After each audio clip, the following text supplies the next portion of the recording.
Swayam Prabha. Digital India. Educated India.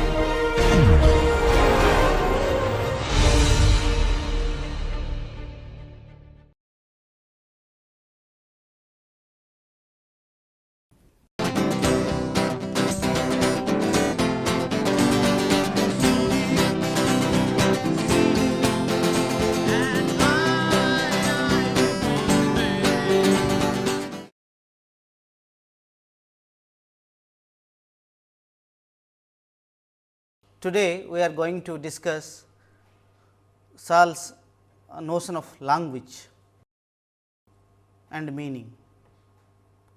Language, according to Searle, is a biological phenomenon.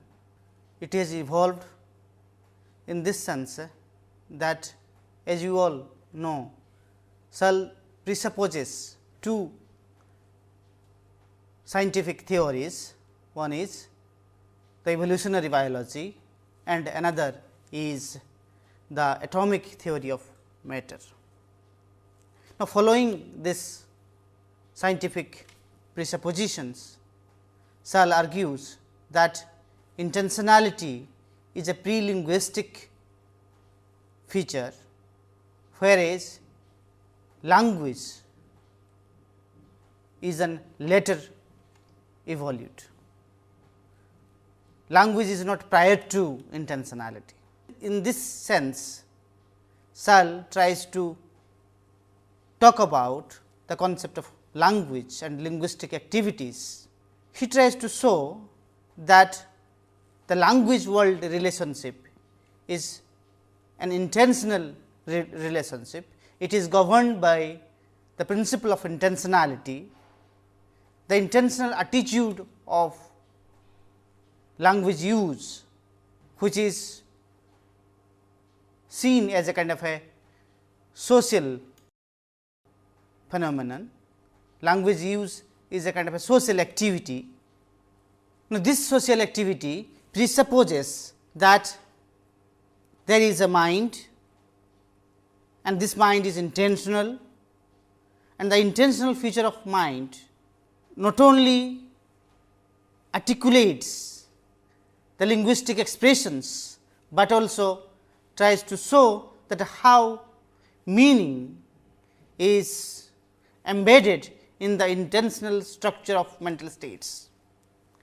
Now, it is in this connection Searle tries to tell us that the language world relationship, the sense reference relationship, the content and the reference relationship is intentionally defined.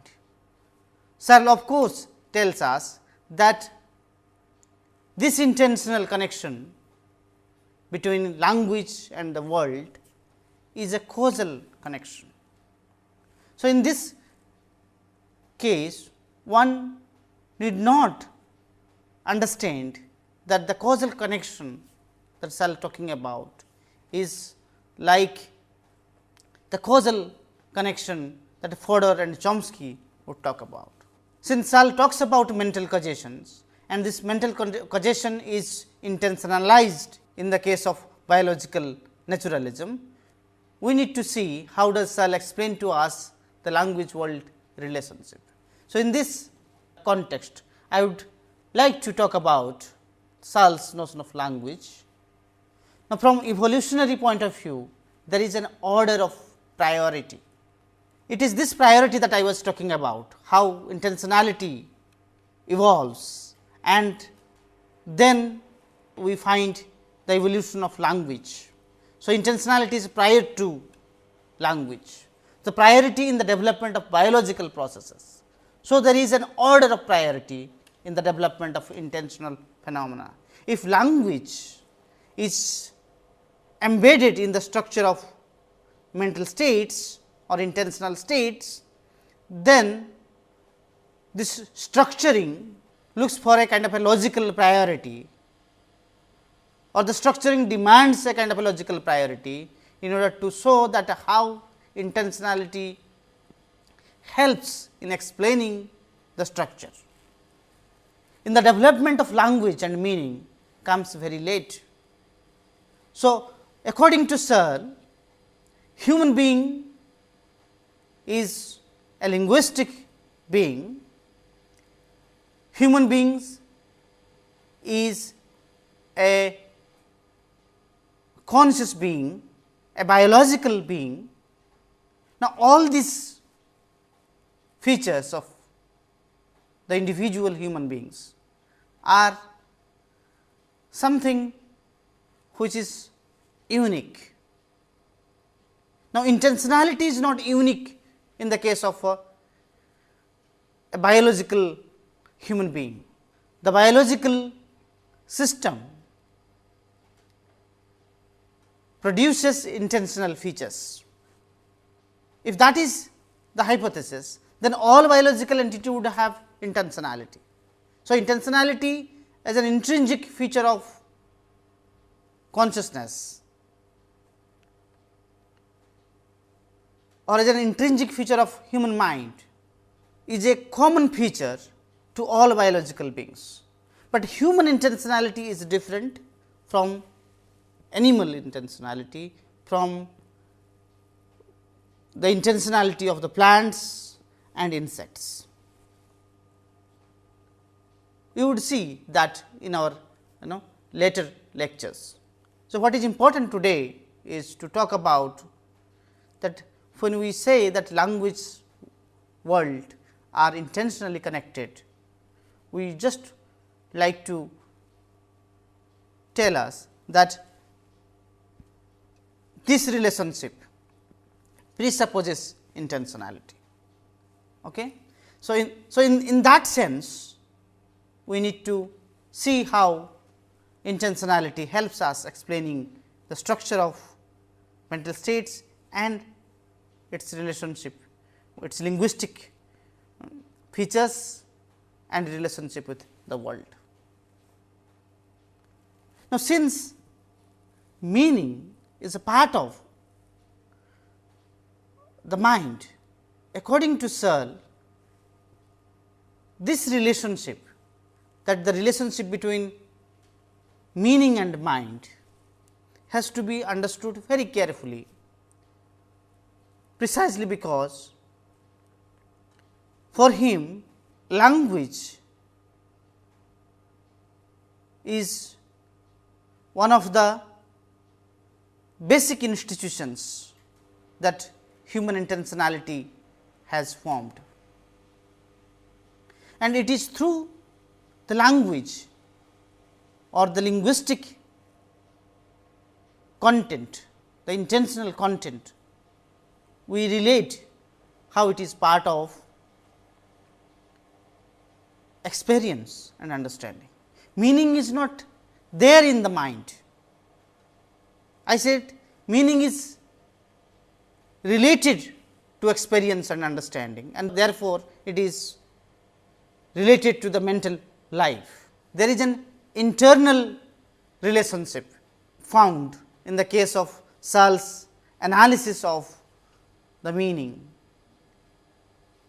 So, in that context, when we talk about linguistic activities, the activities which are characterized as a mental activities, what we try to show is this, that linguistic activities, so for example, thinking, desiring, intending, etc., are part of experience and understanding. So, in that sense, there is an internal connection.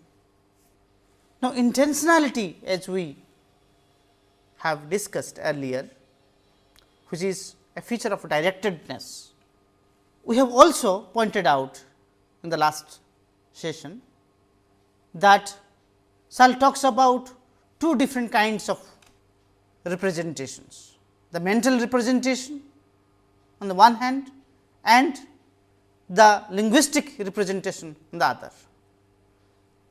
But Searle tries to show us that language is connected, in a sense connected to the mind language is connected to the mind. Now, this connection, as I said, it is an intentional connection. To say that what kind of representation happens when we talk about language use, we say there is a linguistic representation. When we say that the structure of linguistic representation and the structure of mental states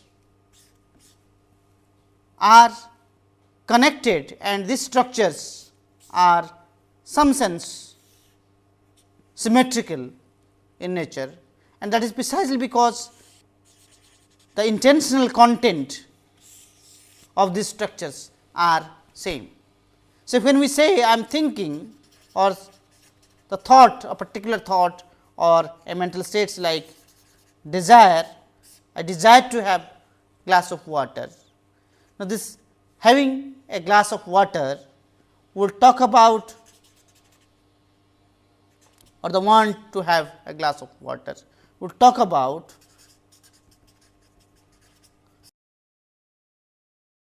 how this thought is being expressed in language. When I express this in language, I certainly convey meaning to you. The expression conveys meaning to the hearer. If the contents are different, then what I think and what I say will not match. So, the mismatch between the thinking and saying or expressing the desire, there will be chaos.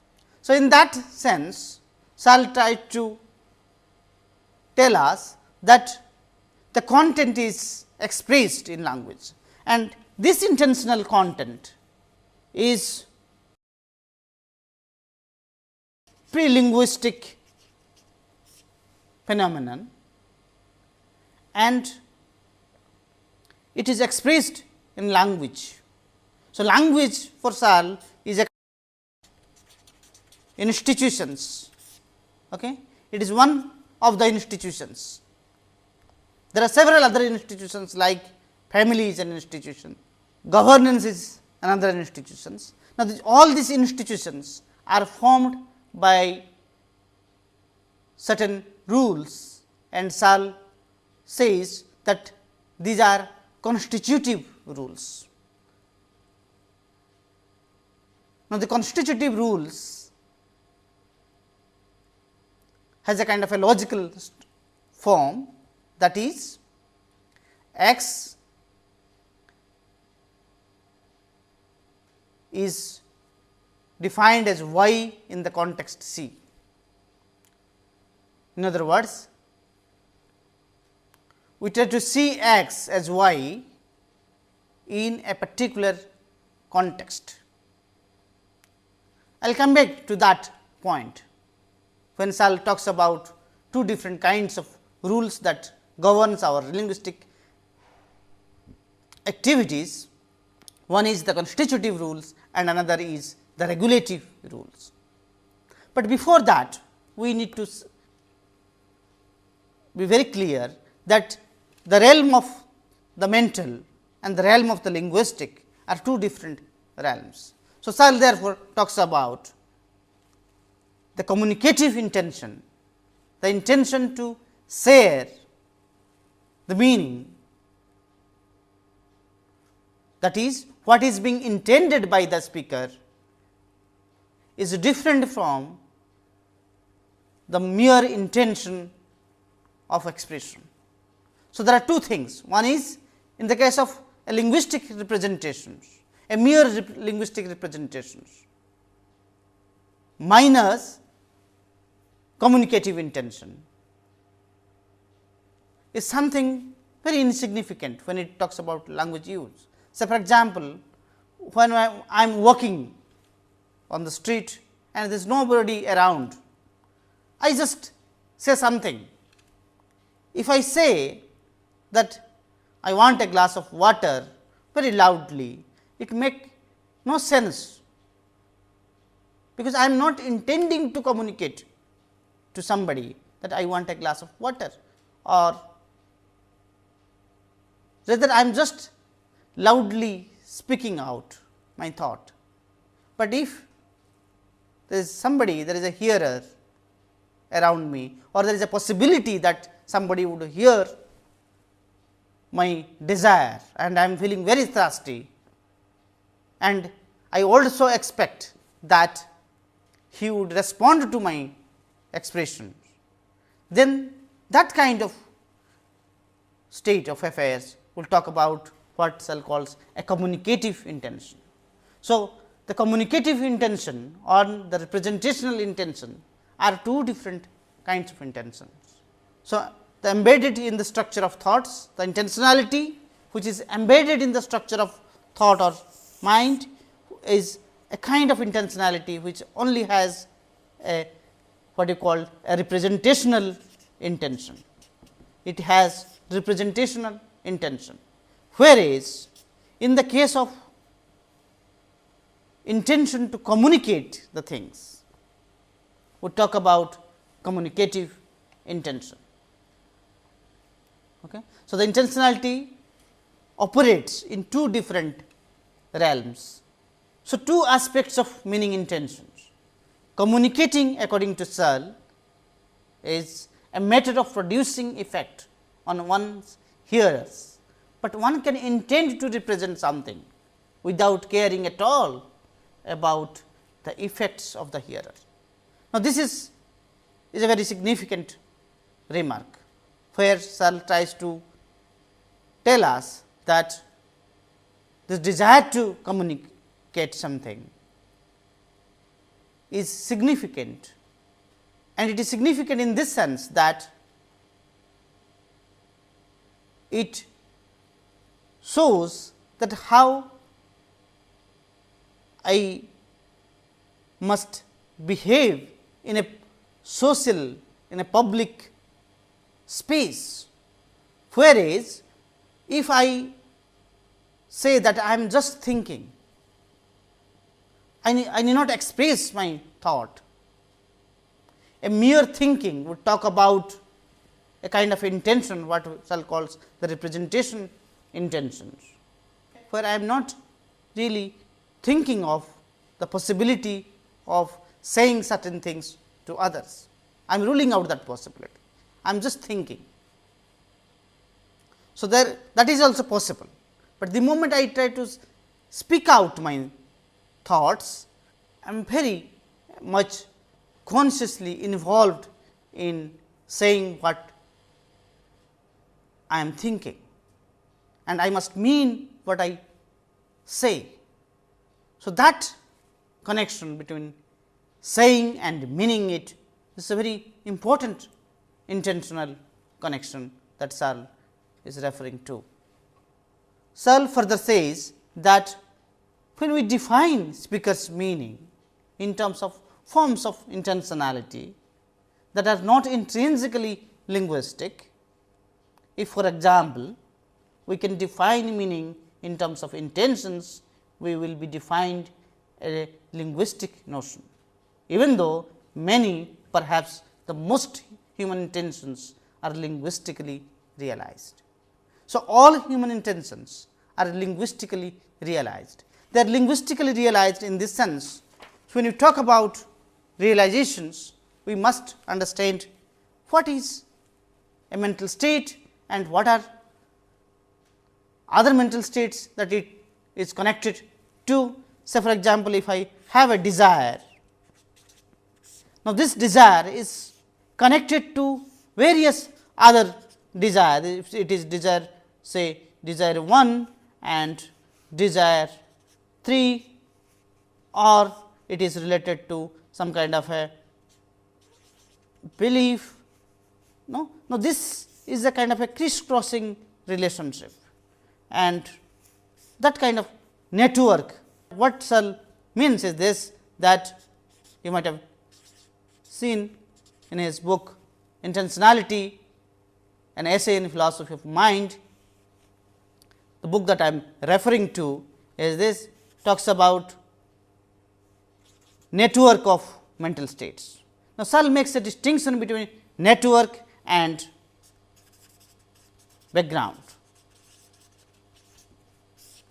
Now, background is a non-representational power or ability, a non-representational mental ability, whereas the mind or the mental life includes various mental states, various kinds of mental states, though we mostly refer to desire, beliefs, intentions, etc., but there are several other kinds of mental states which are intentionally connected to one another. Now, this intentional connections, or what we call, there is a conceptual connection.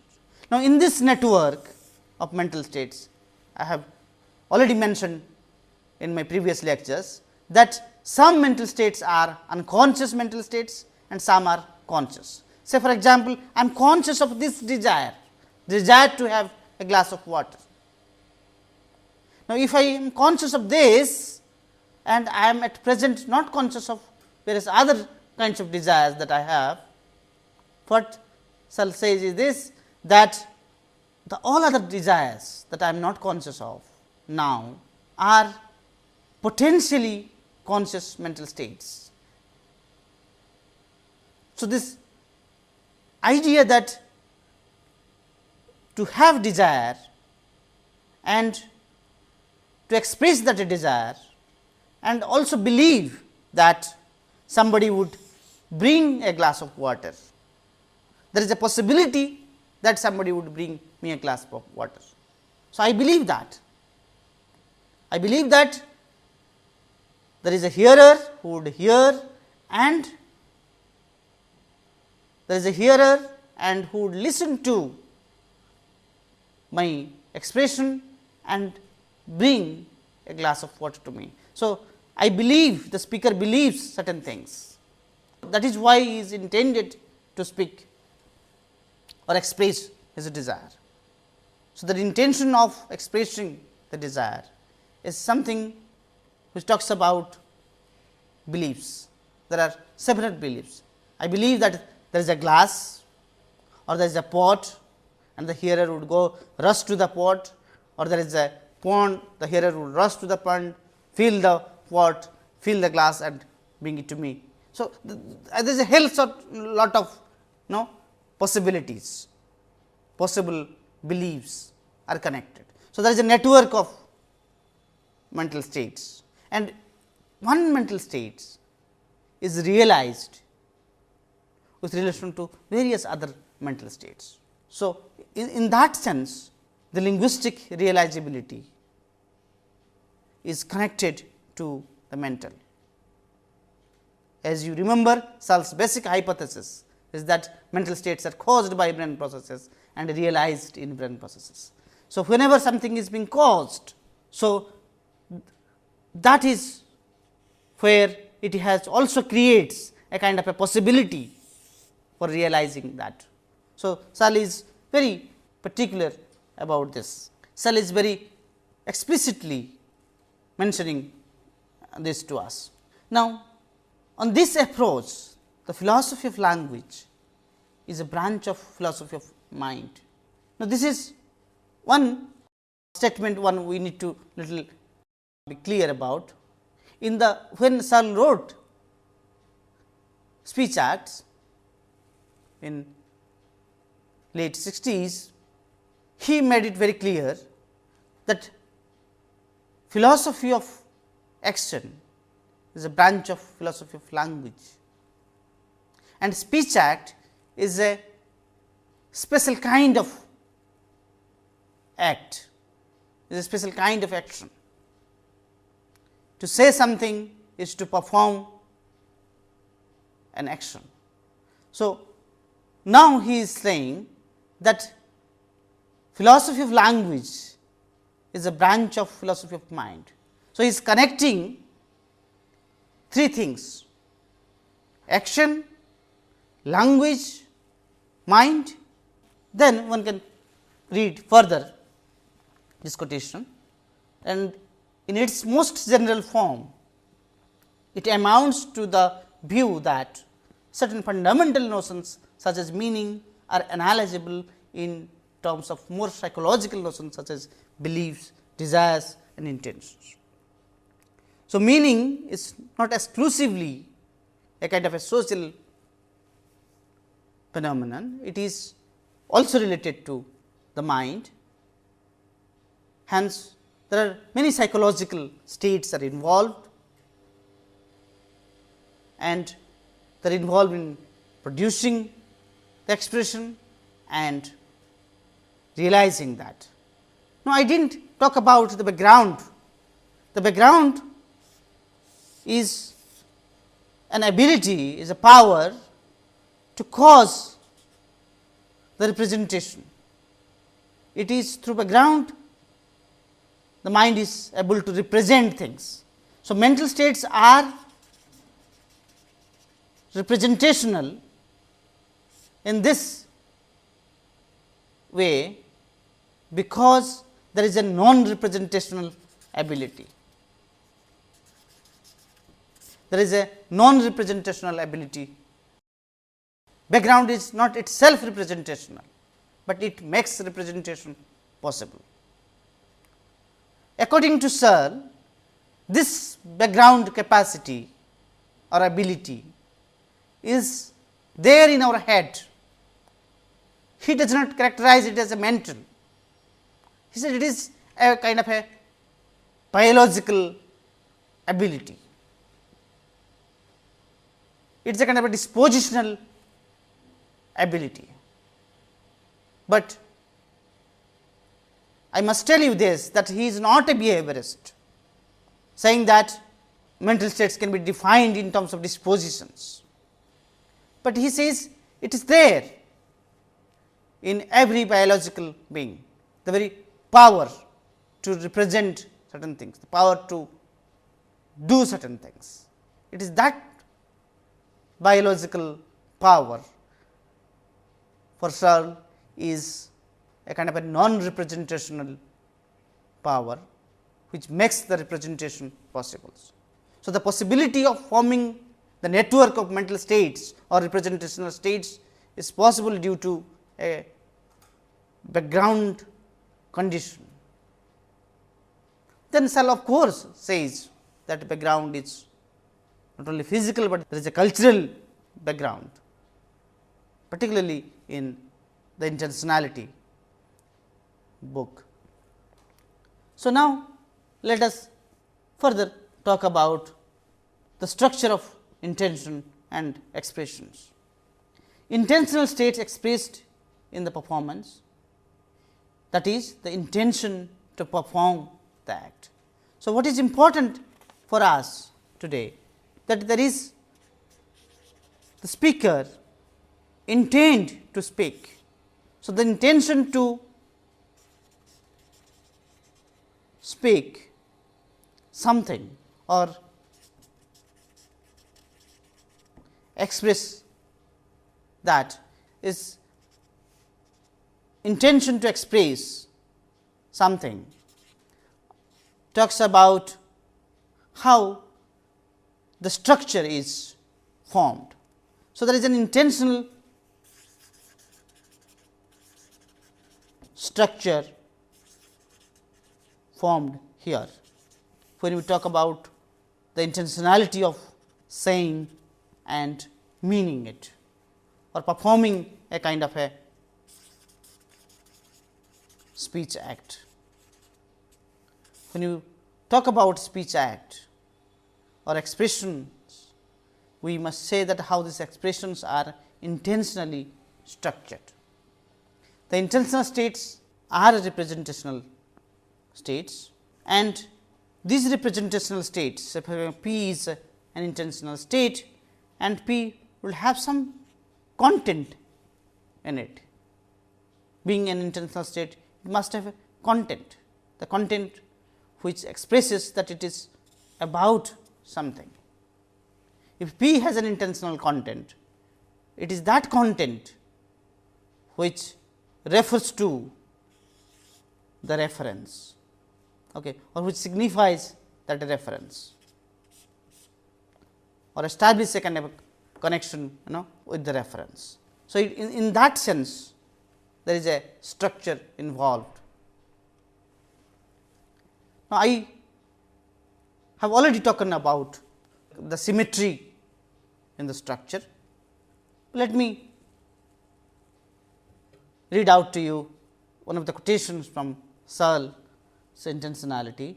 He says, the fact that condition of satisfaction of the expressed intentional states and the condition of such speech act are identical suggests that the key of the problem of meaning is to see that in the performance of speech act, the mind intentionally imposes the condition of satisfaction of the mental states as the production of physical phenomena. So, speaking is a physical activity, but the intention to speak, the very desire to express, when I say the desire has a intentionality, I must tell you this, that when I use this term intentionality, which is a very technical term, I have already expressed earlier that intention, desire, beliefs, all these mental states have intentionality. Intentionality is a feature. Intentionality means directedness. So, the desire to have water has a kind of a directedness. Now, when it is expressed as a kind of a physical action, but there is a mode in which a particular statement is being made, and Searle calls this the psychological mode. The psychological mode talks about the condition of satisfaction. So, there is not only a kind of a directedness involved between an expression or a proposition having a content, but there is also a kind of a psychological mode in which a particular statement is told, is expressed to the hearer, and that is what is bringing what Searle called the condition of satisfaction. Now, the condition of satisfaction talks about how a statement is to be made. So, for example, if I am making a request, then I would say, please can you bring a glass of water to me. But if I give an order, please bring me a glass of water, or I just say give me a glass of water, things like that. Now, these tones, the ways a statement is made according to Searle are very important to analyze the concept of meaning, because there is a hearer who would respond to these statements, who is connected to what you are expecting. If I feel that if I give an order, the hearer would not listen, then I need to be polite and make a kind of a request, please. But if I am giving an order, I have this sense of authority with me that yes, say for example, in the court, the judge says order, order, is enough to suggest that silence is to be maintained. Now, it is that kind of authority. So, the speaker demands some kind of a status or maintains some kind of status, and the authority is imposed in the expression or performing a kind of an action. Just hammering the table, it is enough. He not just say order, order, just two hammering are enough for a judge to express that silence to be maintained in the courtroom. So, in that sense, we are imposing a kind of a condition of satisfaction. Okay.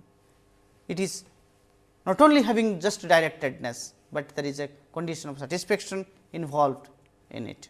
So, we need to look at that. Now, there is another notion which has been very typical to language use, particularly the notion of meaning, is that the notion of self referentiality.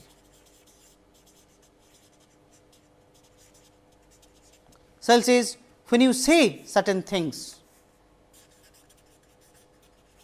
saying would tell us how they reach a kind of a direction of fit.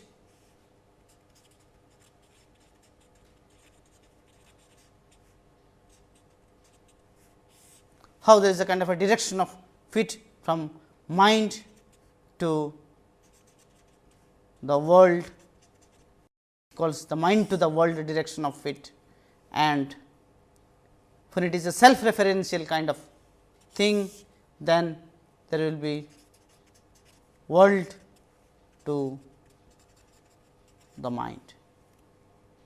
So, mind to the world and world to the mind.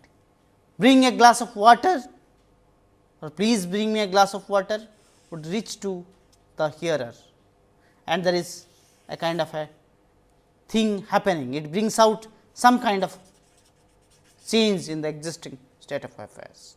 Somebody rush to the pot and get me a glass of water.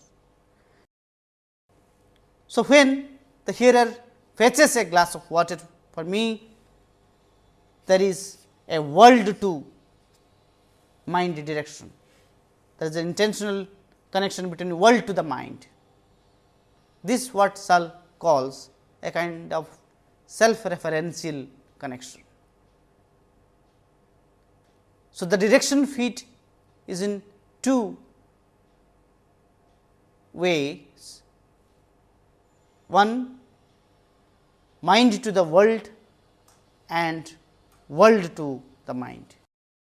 So, once that kind of intentional connections are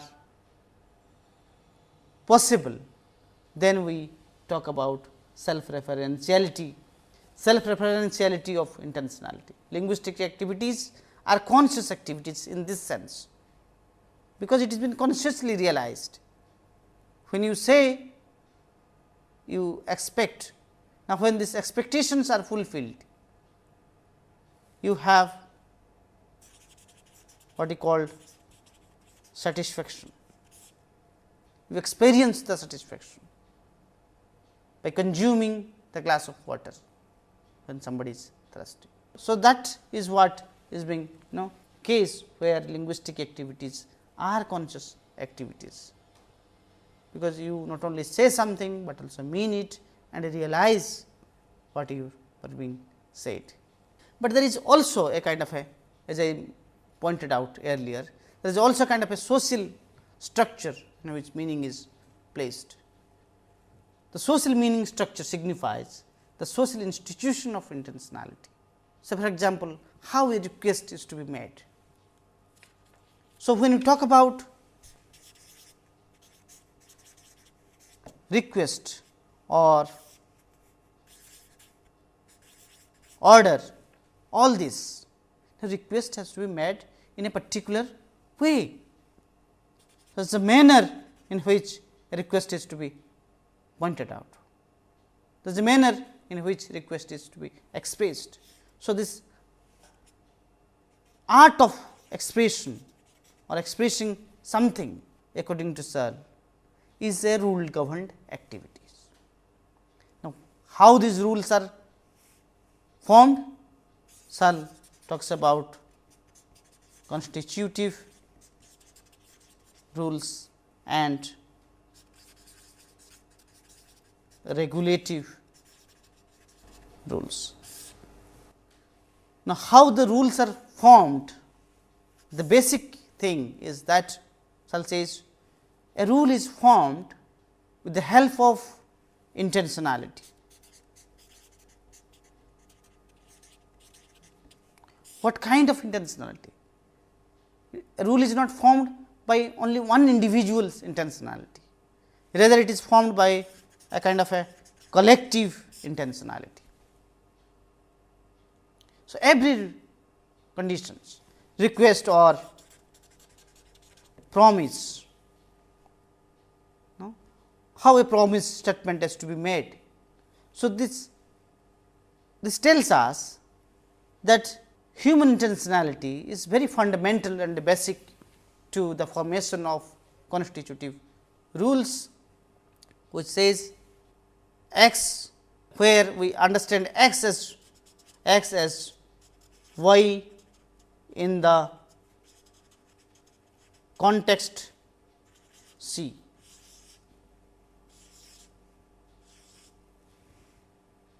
So, particular expression has to be understood in the form of say request or order in a particular context, and that is the speciality, and that can happen at the kind of a in the social realm. The normative condition, it is that normative condition that makes an expression request, that makes an expression order. So, the form of request, the form of order are normatively different. There are two different forms in this sense, the way they have been articulated, that is different. The way the request has been articulated, the way an order has been articulated, the way the promise has been articulated, are they are articulated in three different ways. The form of these expressions are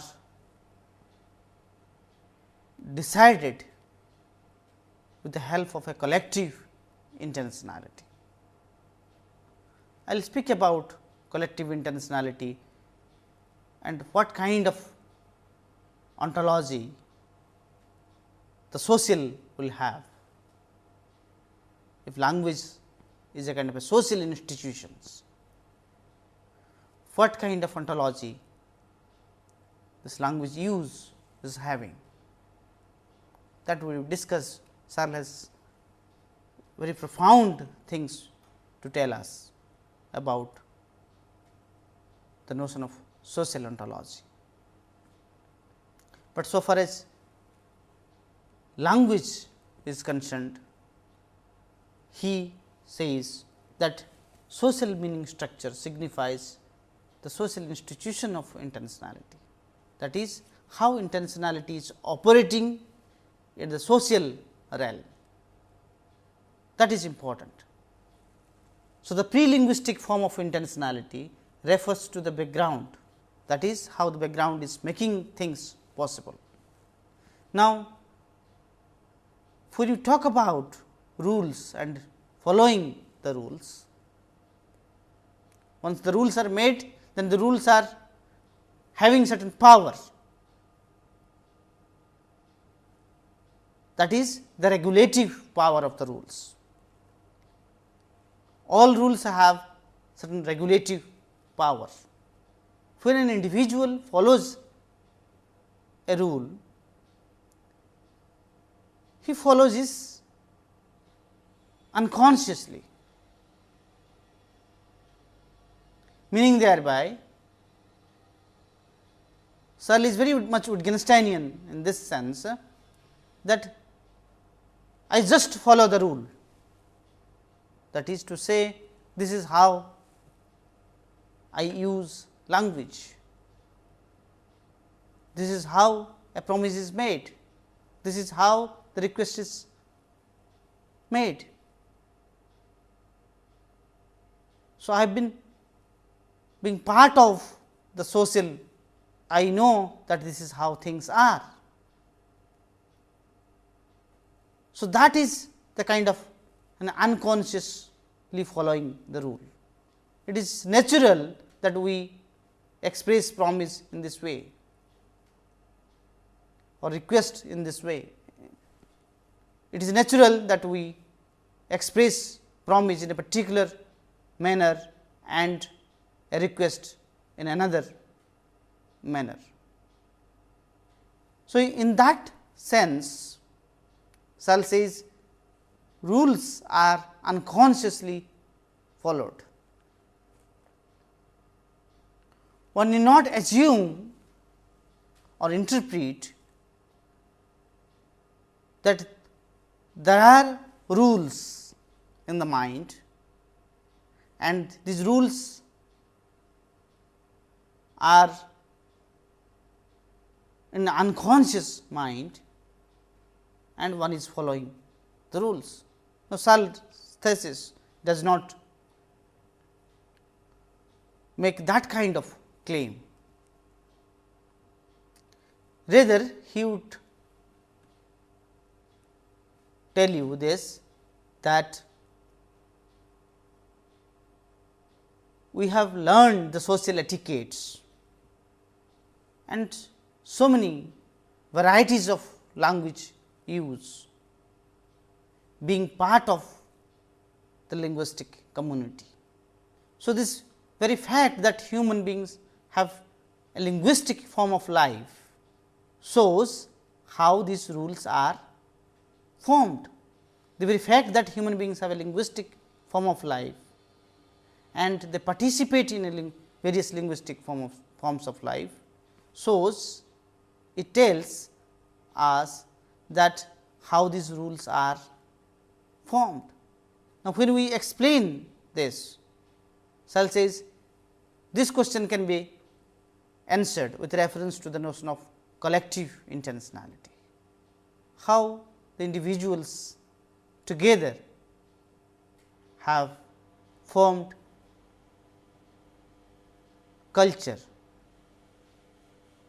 how those individuals together have formed many normative principles that makes the culture possible. So, in that sense, he is talking about a possibility of formulating, a logical possibility of formulating various constitutive rules. It is logically possible precisely because the human consciousness tries to see things as something. X can be viewed as something in a particular context. This very possibility of imagining certain things in a particular context as something gives us an impression of making constitutive rules. So, in that sense, Searle talks about how the constitutive rules are formed and language is expressed and used in a social context. We will talk more about it in the next session. Thank you.